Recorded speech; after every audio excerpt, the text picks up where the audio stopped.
ইচ্ছে জাগে তোমায় নিয়ে উড়ে, তুমি আমার মন আকাশের ভালোবাসার ঘুড়ি। মনে বড় ইচ্ছে জাগে তোমায় নিয়ে উড়ে, তুমি আমার মন আকাশের ভালোবাসার ঘুড়ি। বৃষ্টি এলে ভিজে যাব, রোদ এলে পুড়ি, তুমি আমার মন আকাশের ভালোবাসার ঘুড়ি।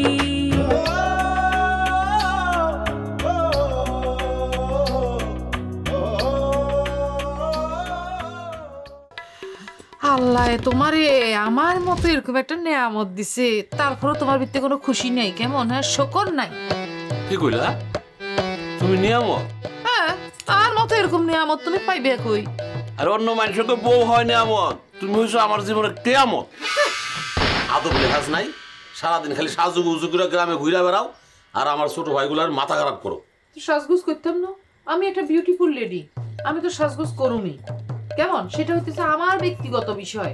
আর তোমার যে ভাই ব্রাদাররা আছে, তারা আমাকে কোন নজরে দেখবে, সম্মান করবে না কি করবে, সেটা তাদের বিষয়। হ্যাঁ, ভাই ব্রাদাররা আমি মাথা নষ্ট করতেছি, কি জন্য আমি তাদের মাথা নষ্ট করব?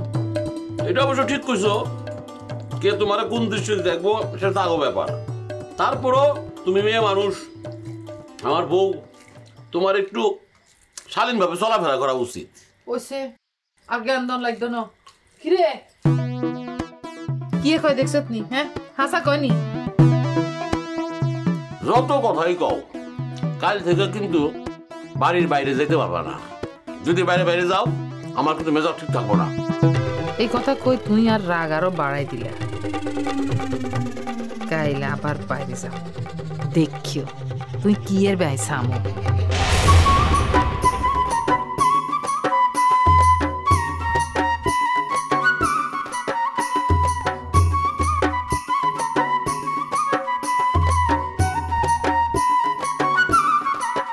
তোমার না কইছি রাত করে ডাকতে না, ডাকছি কেন? তোমার কোনো কথা আছে? তাড়াতাড়ি কও। সৌদি যাওয়ার কথা চিন্তা করতেছি।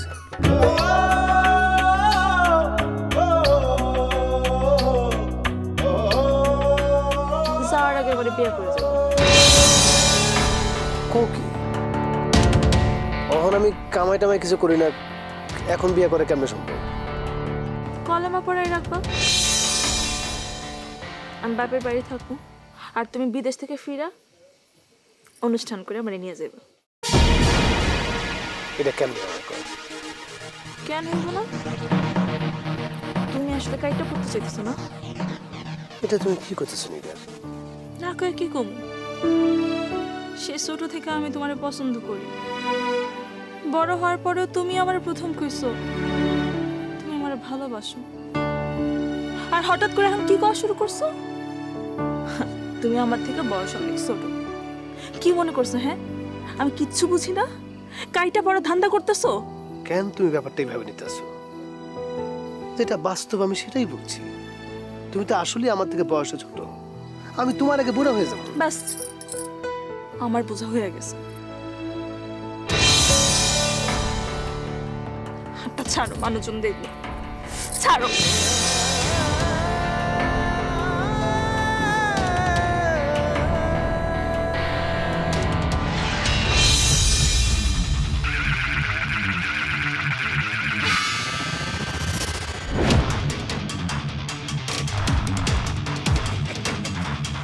রে এত রাত বিরাতে নিগারে খালি ডাকস কে? পরে কই দেব, তুই নিগারের বাপ না ভাই? জামাই। আমি গোপনে নিগারে বিয়া করে ফেলাইছি। কি করলি তুই? হ্যাঁ, ঠিকই কইছি। তুই ওখান থেকে নিগারে এসে ছেড়ে দে। আগে কাবির নামা দেখা। কি করলি? বিয়া করছস, নিশ্চয়ই কাবির নামা আছে। কাবির নামা দেখাবি। আরে হালাই তো আমার পুরো বিপদের মধ্যে ফালা দিয়ে গেল। ওহন আমি কাবির নামা পামু কই? আমি তো বিয়েই করি নাই। চাকবুম চাকবুম। তুমি আজ কথা দিয়েছো, বলেছো ও দুটি মন ঘর বাঁধবে, একাকী জীবনে তুমি আসবে। তুমি না আসলে মন থেকে দৌড় দিয়া আমার যে খেয়ে নাই নাকি আমার গান শোনানোর লোক পাই না। আপনার মতো সমস্যার তো কেউ না, বুঝেন না? আপনারা দেখবার সাথে সাথে মনের ভিতর থেকে ফুরুত করে শিল্পী মন জাগ্রত হয়ে উঠে আর খালি গান বাইর হয়। হইছে বাবা হইছে, রাখো মানুষজন আছে এই এত বেশি গান গাওয়া জোরে জোরে ঠিক না। তুমি যেখানে আমি সেখানে, সে কি জানো না? মুক্তামণি আসতে সাতটা দেখলে কি সব কি ভাববো না ধরো। আরে দূর, সেই মিয়া কথা বাদ দেন। আমি আর আপনি এখানে দুজন গপসপ করতেছি, সেই মিয়া কোনখান দিয়ে হান্দাইলো বলেন? তিনি হইতেছে নন্টে ফন্টে। সেই কথা বাদ দি বলেন যে যাত্রার খবর কি? না না সব ঠিক আছে, কিন্তু একটু সন্দেহ লাগতেছে। মনে সালটাতে ফোন দিলাম আর ফোন ধরতেছে না, ঘটনাটা কি বুঝতেছি না। আরে ধুর, আপনি তো ডরাইতেছেন কিছু না। আই আসি না, আই আর আন্নে মিলি দুইজনে যাত্রা ফালা নামাবো একটা, বুঝছেন? আমি হিরো, আমি হিরোইন, নাচে গানে ভরপুর, বুঝছেন? একদম দর্শক মাথায় রাখুন, প্রেমে ভরপুর একটা যাত্রা ফালা নামামু। আরে ধরো কি কো না কো, আমি কি অ্যাক্টিং জানি নাকি? আমি আপনারে শিখাই দিব। আরে না না না, আমি তো যাত্রা দল আনতেছি ইনকাম করার লিগে। এখন আমি যদি অ্যাক্টিং করি মানুষ কি টিকিট কেটে দেখবো? দেখবো দেখবো, আমি গেলে মার দিব, বুঝছেন? গেলে মার। ও না কো, তোমার যদি আমি অ্যাক্টিং এ ঢুকাই মানুষজন তো বিভিন্ন কথা বলবো, এটা হয় নাকি? আপনি কি বলতেছেন? মানুষের কোনো কথা বললে বুঝি আমি ডরাই নাকি? হ্যাঁ, ডরাই না, বুঝছেন? আমি গেলে মাত দি যাত্রার স্টেজ একদম ধোয়া ধোয়া করে ফেলামু, বুঝছেন? মানুষে খালি দেখতে থাকবো আমাকে। আচ্ছা ঠিক আছে, ওটা দেখুন পরে। আগে মানে আগে ঝামেলা আছে, যাত্রা দল নিয়ে একটা ঝামেলা আছে, মিটিং টিটিং করতে হইব। আমি তোমার সাথে পরে কথা বলবো না। কোনায় যাবেন, কি কারণে যাবেন, কোথায় যাবেন, কার কাছে যাবেন বলেন আমাকে ছাড়ি। তুমি যেখানে আমি সেখানে, সে কি জানো না?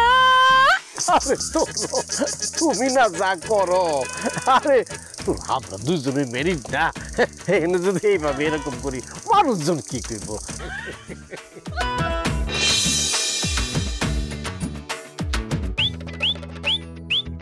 আইতেছে না কেন? নাকি আইব না? মুসলিম সরকার আজি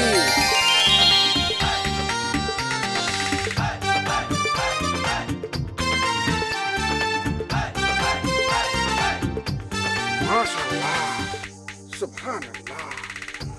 বিয়ের পর যে আপনি এত যে সুন্দর হইছেন, ওই যে একখান গানের কথা মনে পড়ে যাইতাছে, উল্লাল্লাহ উল্লাল্লাহ উল্লাল্লাহ উল্লাল্লাহ। ওই যে নাম জানি কি নায়িকা খানের, ওই যে বম্বের সিনেমা যে বিদ্যা বালান, ওই রকম লাগতেছে আপনারে। হইছে, হাতে কিন্তু একদম সময় নাই। ওই যাত্রা পার্টি যদি আসে না। আরে আইবো মানে কি, আইবো না, 10 হাত মাটির তলে ঢুকাই দিয়ে আসছি। টাকার লোক দেখাই আসছি।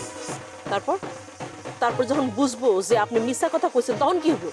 আরে বুঝো, যখন বুঝবো তখন খেলা খতম, পয়সা হজম, বুঝতে পারছেন? ঠিক আছে, তাইলে আমি যাই।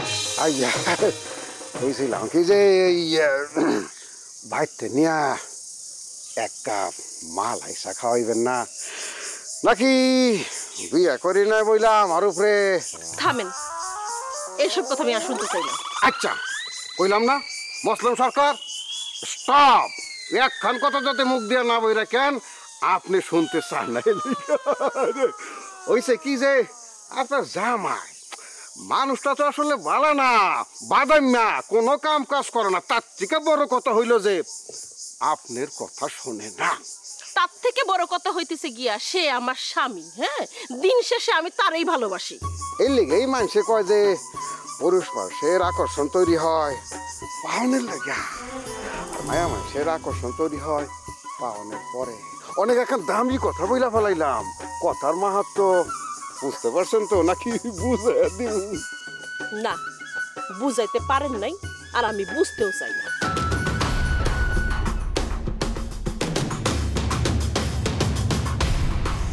গজগামিনী মাধুরী দীক্ষিতের মতো মনে হইতেছে। আরে বিয়ে এখন না কইরা যে কি ভুল করলি মুসলিম সরকার। কারে বিয়ে করছে? বান্দরের গলায় দিছে মুক্তার মালা, ওইটার যজ্ঞ। এই লিগেই কয় কপাইল্লার কপাল কিনে গায় হয়। থাক, হইলাম না। আমার মনে হয় মুসলিম সরকার কাছে হয়েছে। আপনি যেহেতু তার যাত্রানোর কমিশন দেন নাই। মুসলিম সরকার না, এর পিছনে আমার বোন আছে। কোন কি বস? ও চাইতেছে না যে গুড্ডি যাত্রা আনো, আমার কাছে কোনো সাপোর্ট পায় নাই, এর লিগা ও মুসলিম সরকারে দিয়া গুটিবাজি করতেছে। এসব কি কইতেছেন বস? আরে এর লেগে তো ওর বাড়িতে যাইতেছি, ওর একটু শাসন করা লেগা। দরকার নাই বস, আপা মন খারাপ করবো। তার সাথে আমি ওই বেতকান্দি যাইয়া। যাইতে পারবি? কেন পারুম না? আচ্ছা তাহলে যা, যাইয়া সব ঘটনা খুলে কর, যা।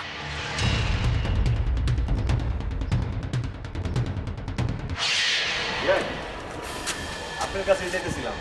কি ব্যাপারে? ওই যাত্রার ব্যাপারে একটু কথা কইতে চাইতেছিলাম। আমি শুনছি সব।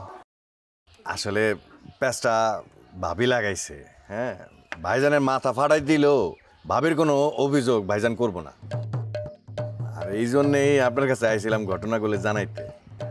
ও আসলে বেশি ভালোবাসে আসমারে। বিয়াই শোনো, তুমি কওয়ার আগেই আমি সব ঘটনা জানা ফেলাইছি। আমি এর লিগে চান্দুরে বেতকান্দি পাঠাইছি। আশা করতেছি সব সমস্যার সমাধান করতে পারো। তাই জানি হয়, আর নাহলে কিন্তু ভাইজানের মুখ থাকবো না। চিন্তা করো না। আর গুড্ডিরেও কয়েও চিন্তা না করতে, ঠিক আছে? আমার সব নলেজ আছে। আচ্ছা যাই তাহলে। না এখন যাইব কি, বাড়ির চলো, চা খেয়ে যাও। না আজকে খাবো না, আরেকদিন খাবো না। কি কর, যাইবা তাহলে? হ্যাঁ আজকে যাই। আচ্ছা ঠিক আছে, যাও।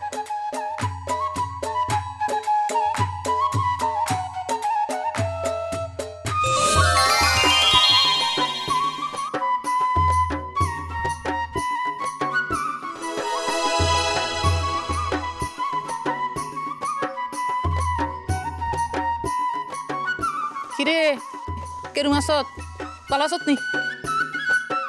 গুটি বাই কোনায় হেতনের যে দুমসি বইগে আছে বাড়িতে আছে নি? বইছি তুই কইতে আইতিবি বন্ধ কোনা নে এটা আই খারাপ মামা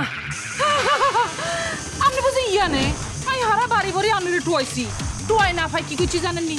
এতিরে জিজ্ঞেসি এতি কইতে হারে নান্নি কোনানে এটা তুই বুঝি জানোস না তোর মনিত কোনায়? হ্যাঁ তুই আমারে খুঁজতে এই বাড়ির উপর আসছিস? হ্যাঁ তুই আমারে খুঁজতে আসছিস?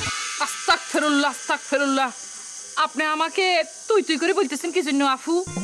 তোরে কি বলবো? হ্যাঁ তোর সাহস তো অনেক বাড়ছে। হ্যাঁ তোর সাহস দেখে আমি খুব অবাক হইতেছি যে তুই তালুকদার বাড়ির ভিতর পর্যন্ত চলে আসছস। অবশ্য তাও ঠিক বলছেন, তালুকদার বাড়ির ভিতর পর্যন্ত চলে আসার জন্য সাহস লাগে। তালুকদার বাড়ি তো ঐতিহাসিক ডাকাত পরিবার। একদম চুপ। সি আস্তাগফিরুল্লাহ।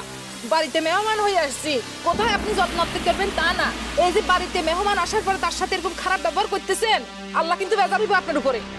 তোরে না খাওয়াইলে আল্লাহ বেজার হইব না? ও মা, এই ব্যাপারে বুঝি উপরওয়ালার সাথে আপনার আলাপ হইছে? কেমন আপা? বাইরে তুই আমার বাড়ি থেকে বাইরে হ। তুই বাইরে মই এই বাড়িতে বেড়াইতে আসছি, কোথায় একটু নাস্তা পানি দিবেন, যত্ন করবেন তা না। তুই বাইরে খালি আমার বাড়ি থেকে। ঘটনা কি? তুমি এখানে ভাইয়া দেখেন আপনার বাড়িতে বেড়াইতে আসছি, সে কোথায় একটু ভালো ব্যবহার করবো তা না, উল্টা আমাকে খালি বাইরে চলে যেতে। আর কোনো কথা নাই। আরে সাহস বেশি বাড়ছে জমাল। যদি আসে বাড়িতে নারী, তাকে দিতে হয় না ঝাড়ি। বুঝে না বাইরে তুই খালি আমার বাড়ি থেকে। বোঝা আমি দেখতেছি তুই বাইরে ভাইয়া ঠিক আছে। দেখছো তুমি ওর কত বড় সাহস? তুমি আমার মনের রাজা, আমি তোমার রানী।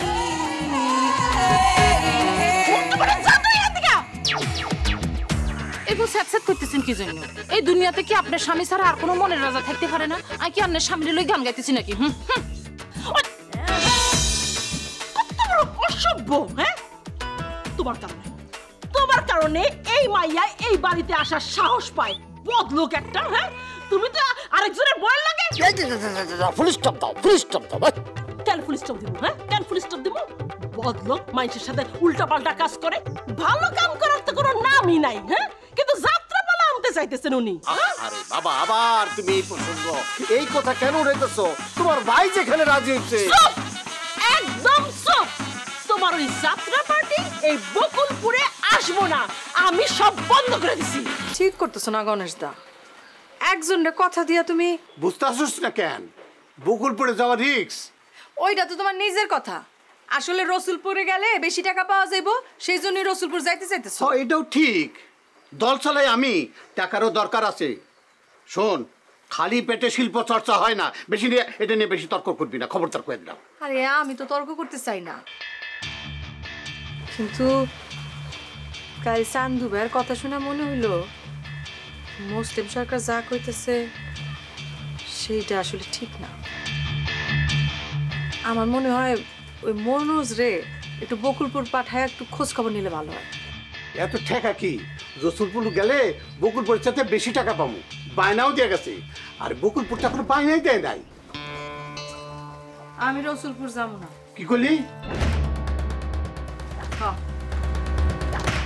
রসুলপুর গেলে আমার সারা যাইতে হবে, ঠিক আছে? কি মুশকিলে পড়লাম আমি। এখন আমি কি করি, কি করি? মুসলিম সরকার যে এরকম একটা কাণ্ড করবো এটা কিন্তু আমি আগের থেকে জানতাম, বুঝছ? আমি জানতাম।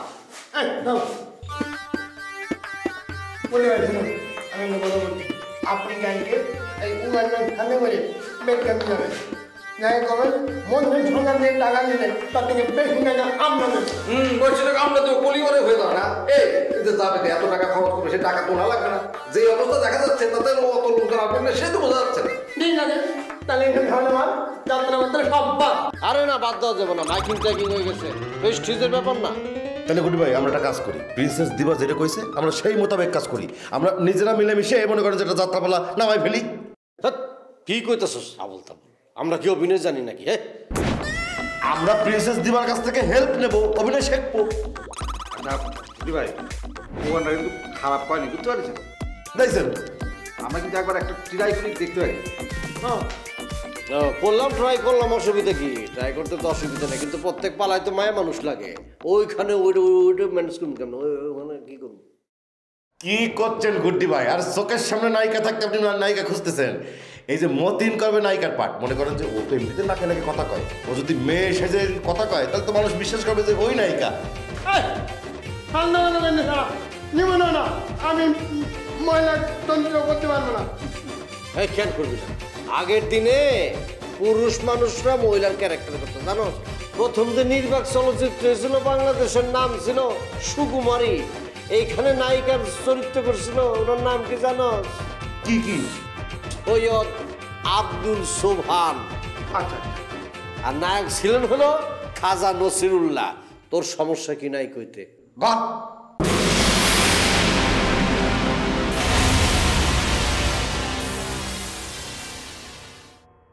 শোন, হাতা কাটা মেয়ে দেখলি দর্শক মনে কর যে হাত তালি দিতে ফাটাই দেবে, মনে কর 2-3টা অজ্ঞান হয়ে যেতে পারে। কই ভাই তো তুমি যে কেন দিবারে রাখতেছো সেটা তো আমি ভালো করেই বুঝি। আমি তো অভিনয় করতে যাই না, মানে এই এক পারি না, ডান্স পারি, ওই জন্য তো প্রিন্সেস হিসেবে আসি। আপনারা যদি চান ওই অভিনয়ের ফাঁকে ফাঁকে আমি আমার ড্যান্স দিলাম আর কি। তাহলে তো খুবই ভালো, খুবই ভালো।